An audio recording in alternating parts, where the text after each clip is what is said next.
நேற்று எடுத்த ட்ரேடோட கண்டினியூஷன் தான் இது. இப்போ டைம் வந்து பார்த்திங்கன்னா 9:26 ஆகுது. நம்மளுக்கு இங்கே அட்ஜஸ்ட்மெண்ட்டே இல்லை.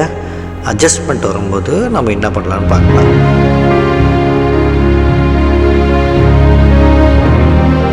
ஓகே, இங்கே வந்து பார்த்திங்கன்னா நம்மளுக்கு அட்ஜஸ்ட்மெண்ட் இருக்குது. இங்கே பார்த்திங்கன்னா 204 இருக்குது, இங்கே 205 இருக்குது.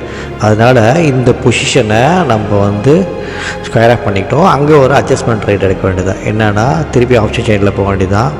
நம்ம காலில் தானே அட்ஜஸ்ட் பண்ணோம். இங்கே போயிட்டு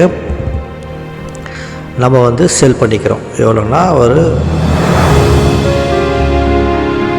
இப்போ நம்ம பொசிஷன் வந்து ஃபுல்லாக வந்து பேரிஷாக தான் இருக்குது. ஓகேவா? இந்த மாதிரி வந்து நம்மளுக்கு ஒரு ஸ்ப்ரெட்டு வந்து வந்துருச்சுன்னா நம்ம வந்து அதை டச்சே பண்ணக்கூடாது, விட்டுறணும். அப்போனா மார்க்கெட் வந்து ஒரு பேரிஷாக தான் ரியாக்ட் பண்ணும். ஓகே, இங்கே பார்த்தீங்கன்னா நம்மளுக்கு 1.5% வந்து ப்ராஃபிட் வந்துருச்சு.